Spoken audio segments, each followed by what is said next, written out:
it's Katrina and today I have another book haul. All of these I'm really excited about. In here we've got some YA, we've got some fantasy, got some classics. Definitely behaved myself over the last couple of months a bit better in terms of my book buying. I think all of these are going to be great. I have 5 non-fiction books to show you first. The first is actually a zine, and that is Do What You Want by Ruby Tando. You may be familiar with Ruby Tando as being a contestant in the Great British Bake Off a few years ago. She had that really impressive peacock bread thing, if you remember.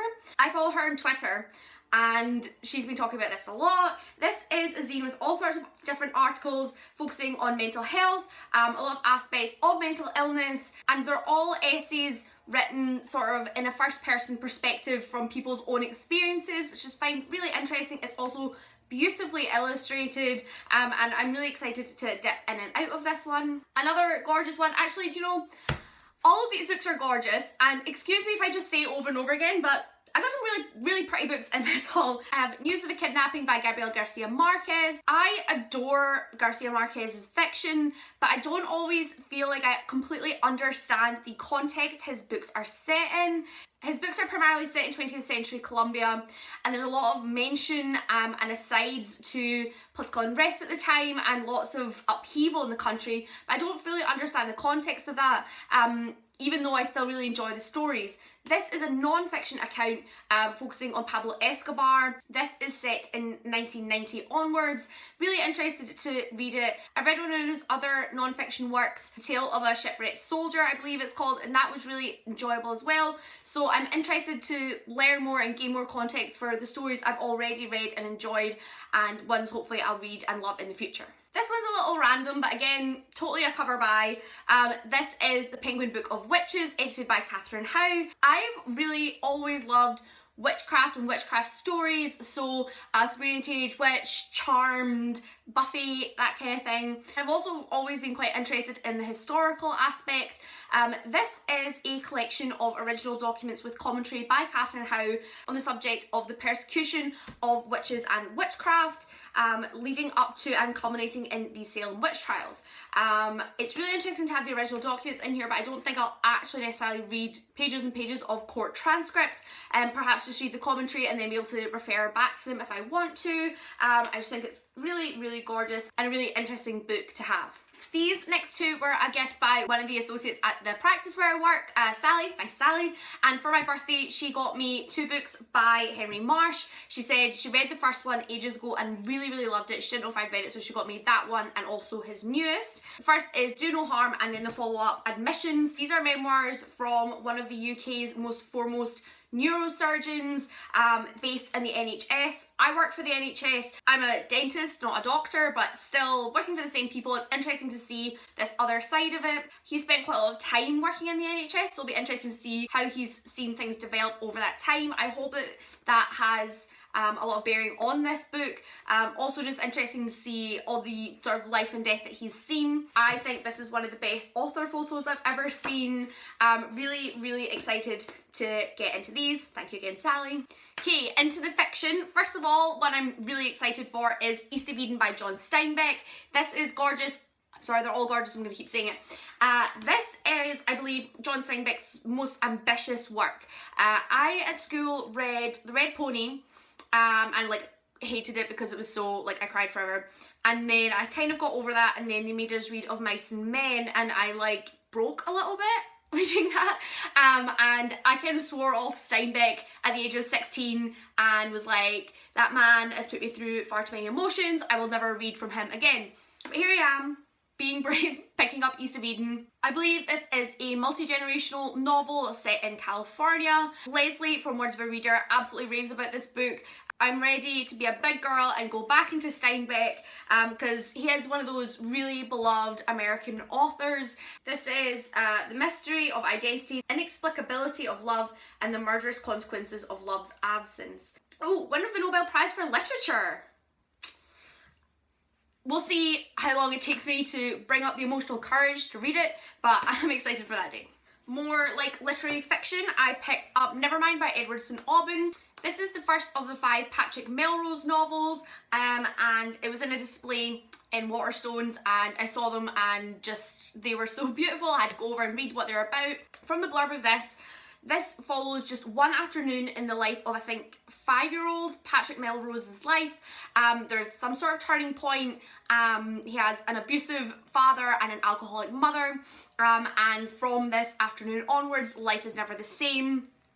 It's really short. I think I'll read this probably in a day and hopefully just love it. I don't know that much more about it, but you know, if it's only over the one afternoon, I don't need to know any more. A few months ago, I read and loved 100 Shadows by Hwang Jung-yoon. That is published by Tilted Axis Press. I was really interested in this press after I heard about it all through Mothbox, and I decided to have a little look on their website and see all the other books that they had published. And then in Waterstones, I actually saw the first book published by that press, and that is Panty by Sanjita Banjupadi. This is Bengali fiction, and I believe also over quite a short period of time. There is a woman who is waiting in a hotel room for an unspecified surgery. She comes across a pair of panties in the wardrobe, and things go on from there. This is like something completely different to anything I've ever read before, but so was 100 Shadows, and I loved that. So I'm hoping I love this just as much, and then I can just read everything that Tilted Axis have ever published and just really enjoy myself. On that same shopping trip, I also got 2 fantasy books, and they're both continuations of a series. The first is The Voyage of the Basilisk by Marie Brennan. This is the third in the Lady Trent Memoirs series. I read the first at the end of 2016, the second one a couple of months ago. Really enjoyed this series, lots of fun, fantasy of manners. This is set in sort of a pseudo-Victorian era, and our main character, Lady Trent, is a lady adventurer going out into the world, defying social convention and learning about her favourite subject, dragons. These are both poignant and hilarious, and I can't wait to continue on with the series. And I also picked up, I couldn't resist, Fool's Errand by Robin Hobb. This is the first in the Tawny Man trilogy, which is the third trilogy in her larger Realm of the Elderlings series. I enjoyed the first series, the first year trilogy. I was completely flabbergastedly amazed and blown away and in love with the Live Ship Traders trilogy, which is the second one. So really excited to get back to our characters from the first series, hopefully with the improved writing of the second series. Can't say really anything about this without massive spoilers for the rest of the series, but this is an epic high fantasy series with just amazing character development, really interesting relationships, great writing, and like I say, I mean, the Live Ship Traders trilogy is my all-time favourite trilogy. Gotta pick them up, gotta pick them up. In May, The Girls by Emma Cline came out in paperback. I've been hearing rave reviews of this from many different places, particularly from Candice over at Candy Something, who I really trust her reviews, and she really enjoyed this book. So I've been waiting for it to come out in paperback so I could pick up my own copy. I haven't actually read it yet, but I've been concentrating on War and Peace this month, and that's why none of the books I've read, none of the books I bought in May or June have been read at all. That's a topic for another video. Really excited to pick this up. This is another sort of memoir style book. This tells the story of a woman / when she was a young girl. I believe she's 40 in current present day, and she's looking back on her life when she was about 16. This is based on the Manson murders / cult, and I believe our main character is looking back on her life when she was sort of drawn into this dangerous society with like murderous intent. Speaking of Mothbox, I have my 2 Mothbox books. First is Ties by Domenico Starnoni. This focuses on, I believe, an unhappy marriage. This is a sort of domestic story, and there's cracks in this marriage, and we're sort of tracing them back to what was the first blow to this marriage. The things that seem to be the problem now are actually not the original problem in the relationship, I believe. This is his 13th work of fiction to be published. I don't know if it's the first to be translated or anything, but yeah, it sounds interesting to me. And also from Mothbox we have Starshot, a novel by Marianne Constantine. This one actually, my issue with this book, and it's a very silly issue, but it doesn't seem to be published that well. I don't want to judge a book by its cover or whatever, but it does say on the back, beautifully illustrated, and there's like a couple of small pictures in it.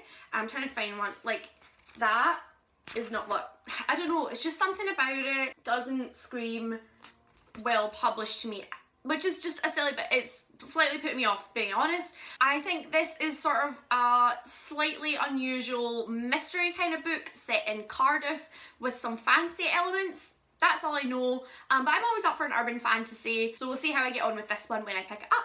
These next two I'm also quite excited about, and they are The Thing Around Your Neck and Americana by Chimamanda Ngozi Adichie. Quite early on this year, I read Purple Hibiscus by Chimamanda Ngozi Adichie, and it's now one of my all-time favourite books. I just loved it so much. And a few months later, picked up Half of a Yellow Sun in the same edition. I then saw in Waterstones they've started republishing those books in a slightly different edition. I have a feeling that they're going to stop publishing them in these editions. They're the slightly taller type paperback with the French flaps, almost like a hardback. Do you know when publishers don't publish a hardback but they have the big paperback and then the small paperback? And I think these are really stunning, and I'd quite like my whole collection to match. So I just went ahead, because I know I'm going to read them one day anyway, and picked up these other two books. This is her short story collection, and Americana, I'm sure everyone's heard of. This is about a young couple who are both trying to flee a war-torn Nigeria. One ends up in London and one ends up in the US. 15 years later, they reunite in Nigeria, and I think they compare experiences and fall back in love with each other and Nigeria, and have a lot of hard decisions to make. Really excited to get to these, though I think that Half of a Yellow Sun will be the next Adichie I pick up. Okay, nearing the end now, I picked up North and South by Elizabeth Gaskell. A few years ago I read Cranford by Elizabeth Gaskell, and I just thought it was the most boring book I've ever read, and it put me into a massive reading slump, and I completely swore off Gaskell. This is a haul of me going back on my words a little bit. That seems to be a theme. Katie over Books and Things raved recently about North and South, and in a lot of ways we seem to have quite similar reading tastes, so I decided to pick up and give Gaskell one last go. And I do think that this is going to be quite different from Cranford, so I maybe spoke too soon when I did my big swearing off of Elizabeth Gaskell a few years ago. Katie describes this as Pride and Prejudice with Mills, which that sounds ideal. So I think this follows a young relationship, and also has a lot of the class structure and criticism of Victorian novels set in a northern town during the Industrial Revolution. Sounds great, looks great. Floppy paperbacks, just absolute favourite. Can't wait to pick this one up. Next, I have a book sent to me by the publisher. This is The Lion Game by Ruth Ware. I've never read any Ruth Ware, and I'm always dying to read more crime, but I never know where to start. The only things I've read are the Robert Galbraith books, which I quite like, but I'm interested to pick up some more crime. I believe this follows a young mother who's forced to confront her past. While she was at boarding school, they all played this thing called The Lion Game, and there's a bit of a blur between fact and reality and all these outrageous things they said, but did they do them? I think this is going to be really fast paced, and I'm going to pick this up quite soon, I think. And last but not least, I have A Court of Wings and Ruin by Sarah J Maas.